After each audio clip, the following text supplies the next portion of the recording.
Hello everyone. Last lecture में हमने upper lower सब स्ट्रिंग्स और लेंथ के बारे में देख लिया था। यहाँ पे अब हम देखेंगे राउंड गेट डेटा और फॉर्मेट के बारे में। तो राउंड एक्चुअली क्या करता है कि अगर आपके पास कोई कॉलम है जिसमें कॉलम में डेसिमल के बाद आप वैल्यूज़ को कंट्रोल करना चाहते हैं, डेसिमल के बाद अगर 2 डेसिमल तक वैल्यूज़ हैं या 3 डेसिमल तक वैल्यूज़ हैं और आप उनको चाहते हो कि 0, 1 या 2 डेसिमल तक की वैल्यू रहे, ठीक है, तो वहाँ पे हम राउंड यूज़ करते हैं। उसी तरह जब भी किसी टेबल से या किसी आपको करंट डेट या टाइम आपको एक्सट्रैक्ट करना होता है तो वहाँ पे हम गेट डेट यूज़ करते हैं। सिमिलरली आप उस गेट डेट या टाइम का फॉर्मेट क्या होगा तो उसको आप डिसाइड कर सकते हैं फॉर्मेट के ज़रिए। तो चलिए एक बार एसक्यूएल पे इसको डिप्लॉय करके देखते हैं कैसे होता है। ठीक है गाइस, तो यहाँ पे आ चुके हैं हम अपने एसक्यूएल पे। तो सिक्वल पे जैसे हमने स्टूडेंट देख रहे हैं तो स्टूडेंट पहले से बना हुआ है, तो एक बार मैं ड्रॉप कर देता हूँ स्टूडेंट को। ड्रॉप टेबल स्टूडेंट, ओके, इसको ड्रॉप कर दूंगा तो दोबारा से मैं एक्सिक्यूट कर सकता हूँ। Now it is been removed. Now यहाँ पे हमने क्या किया, एक टेबल क्रिएट कर लिया और टेबल के अंदर हमने मार्क्स को फ्लोट डिफाइन किया है। ओके, तो इसको हमने एक्सिक्यूट कर दिया, ये भी हमारा रन हो गया। और इस फ्लोट के अंदर ये जो भी हमारे टेबल था, स्टूडेंट टेबल था, तो डिफरेंट जो एट्रीब्यूट्स थे, डिफरेंट एट्रीब्यूट्स के अंदर हमने वैल्यूज़ को इंसर्ट कर दिया। ओके, अब जब वैल्यूज़ इंसर्ट हुआ तो एक बार आप इसको देखना चाहते हैं कि वैल्यू में क्या क्या था आपका। तो आप अगर वैल्यूज़ को देखोगे तो select all from student table, ठीक है। तो जब आप देखेंगे तो आपको लग रहा है कि मार्क्स में 85.75 80, जबकि मार्क्स में हम कभी भी इस तरह का मार्क्स नहीं देते हैं। तो आप इसको क्या करना चाहेंगे, आप जो डेसिमल के बाद जो वैल्यूज़ हैं इनको रिमूव करना चाहते हैं। तो इसके लिए आपको सिंपल क्या परफॉर्म करना पड़ेगा, हमें क्या करना पड़ेगा, हमने जो सेलेक्ट लिखा है, सेलेक्ट ऑल पे हमने डिफाइन कर दिया कि मुझे डबल करना है इसको, डबल, और किसको करना है आपको, मार्क्स के कॉलम को, ठीक है। मार्क्स के कॉलम को कहाँ तक कर देना है, 0 पे। ओके, तो जो भी डेसिमल वैल्यूज़ आपकी रहेंगी वो सारी की सारी डेसिमल वैल्यूज़ आपकी क्या हो जाएंगी, रिमूव हो जाएंगी। ठीक है, तो मैंने इसको एक्सिक्यूट करता हूँ।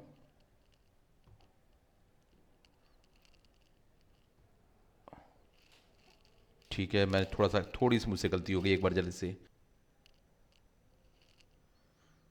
ठीक है, सॉरी, मैं डबल की जगह जो हम लोग को करना था वो राउंड करना था, हमने भी देखा था, अभी पीछे देखा था। राउंड करना चाहते हैं हम वैल्यू को। ओके, तो राउंड करना किसको चाहते हैं, किस कॉलम को, मार्क्स को। और कितनी वैल्यू तक राउंड करना था, 0, मतलब डेसिमल के बाद एक भी वैल्यू आपकी वैसे न रहे। ठीक है, तो जैसे मैं इसको एक्सिक्यूट करूंगा, आप देखो आपके जो डेसिमल के बाद की जो वैल्यू थी वो सारी की सारी रिमूव हो गई। ओके, तो क्योंकि यहाँ पे 7 था इसलिए यहाँ पे 86 हो गया, क्योंकि 0.75 था तो 75 से ज़्यादा था इसलिए यहाँ पे 86 हो गया। उसी तरह आप देखो यहाँ पे ये डेसिमल के बाद 550 है तो 5 होने की वजह से यहाँ पे कितना हो गया आपका 77। उसी तरह 2 है तो 2 होने की वजह से आपका क्या हो जाएगा, यहाँ पे 91 बना रहेगा। 8 है, 5 और 5 से ज़्यादा है तो यहाँ पे वैल्यू क्या हो गई आपकी 69। तो इस तरह हमने राउंड को यूज़ कर लिया। ठीक है गाइस, अब थोड़ा यूज़ करते हैं गेट डेट और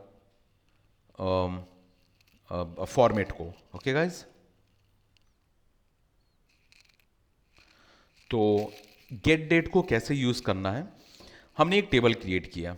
ओके, टेबल का नाम क्या है, एम्प्लॉय। तो अगर पहले से एम्प्लॉय है तो आप देखते हैं क्या करना है, सिर्फ ड्रॉप टेबल एम्प्लॉय, हमने एम्प्लॉय नाम की टेबल को ड्रॉप कर दे रहे हैं। ठीक है, तो फिर आगे कोई इशू नहीं होगा। तो हमने एम्प्लॉय को टेबल को ड्रॉप करने के बाद हमें क्या करना है, तो हम टेबल क्रिएट कर रहे थे तो टेबल क्रिएट करने के लिए हमने क्या किया कि हमने सेलेक्ट कस्टमर नेम कर लिया।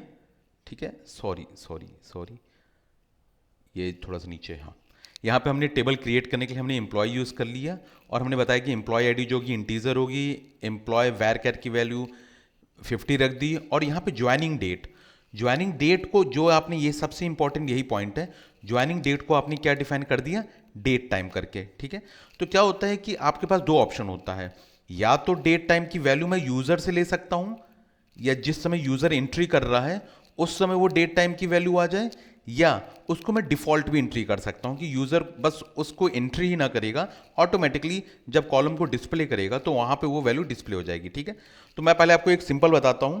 जैसे हमने एक टेबल क्रिएट कर लिया, टेबल क्रिएट करने के बाद हमने लिखा एम्प्लॉय आईडी इंटीजर हो गई, एम्प्लॉय नेम वैर कैर हो गया, और जब हमने ज्वाइनिंग डेट लिखा तो ज्वाइनिंग डेट के टाइम हमने वहाँ पे डेट टाइम को लिख दिया। तो डेट टाइम से क्या होगा कि जब आप इसके अंदर वैल्यू एंट्री करोगे, जैसे यहाँ पे इंसर्ट फंक्शन को जब आप यूज़ कर रहे हो, तो इंसर्ट को जब हम यूज़ कर रहे हैं इस एम्प्लॉय टेबल के अंदर वैल्यू को इंसर्ट करने के लिए, तो वहाँ पे आपको सिर्फ क्या करना था, जो गेट डेट फंक्शन होता है, गेट डेट फंक्शन को हम कॉल कर देते हैं।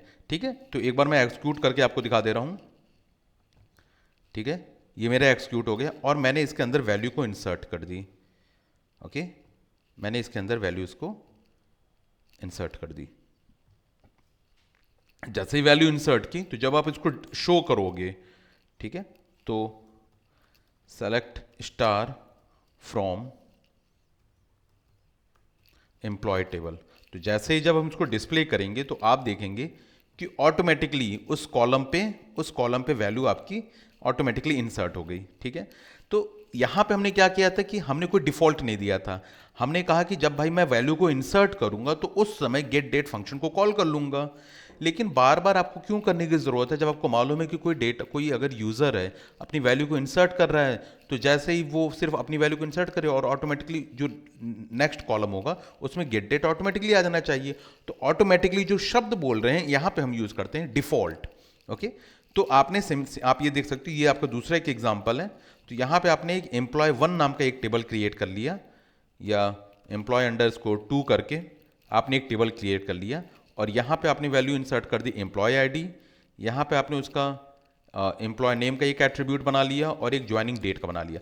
तो जब आपने ज्वाइनिंग डेट डाला तो वहाँ पे डेट टाइम तो आपने डाला था, ठीक है, लेकिन उसी वक्त आपने एक डिफॉल्ट कंस्ट्रेंट भी यूज कर लिया। डिफॉल्ट कंस्ट्रेंट का मतलब हो गया कि अगर कोई यूजर इनपुट नहीं दोगा तो उस समय बाय डिफॉल्ट वहाँ पे वैल्यू आ जाएगी। तो डिफॉल्ट इनपुट आपने क्या अप्लाई कर दिया, गेट डेट को। ठीक है, तो जब हम यहाँ पे इंसर्ट वैल्यू करते हैं तो इंसर्ट करते वक्त सिर्फ आपको एम्प्लॉय आईडी और एम्प्लॉय नेम, सिर्फ ये 2 स्ट्रक्चर ही पास करना है, और इन दोनों स्ट्रक्चर की हमने क्या करी, वैल्यू पास कर दी। तो जब इसको आप एग्जीक्यूट करोगे तो अभी हम आपको दिखाते हैं।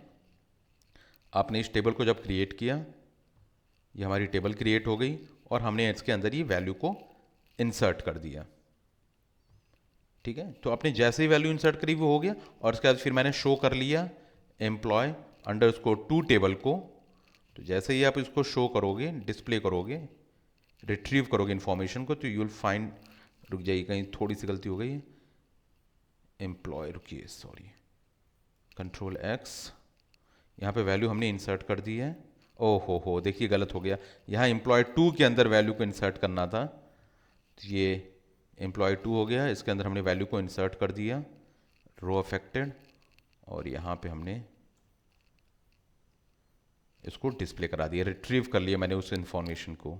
यहाँ देखिए 102 राहुल, और देखो मैंने ज्वाइनिंग डेट में कोई भी वैल्यू इंसर्ट नहीं की थी उस कॉलम में, ऑटोमेटिकली वैल्यू इंसर्ट हो गई क्योंकि उसको आपने डिफॉल्ट दे के रखा है। ठीक है, इसी तरह हमने देखा था कि डिफॉल्ट सिटी को भी यूज कर सकते हैं। बार बार हम सिटी कॉलम को क्यों भरेंगे, जबकि वहाँ पे डिफॉल्ट सिटी सूरत, दिल्ली, मुंबई कुछ ऐसी है, तो वो अपने आप वैल्यू लेती रहेगी। और आपको जब भी इंसर्ट करना होगा, मैनुअली इंसर्ट करना होगा, तो कॉमा करके हम वहाँ पे उस स्ट्रक्चर का नाम लिख देंगे और उस स्ट्रक्चर के अंदर वैल्यू को पास कर देंगे। ठीक है, लास्ट हम देखने जा रहे हैं फॉर्मेट को।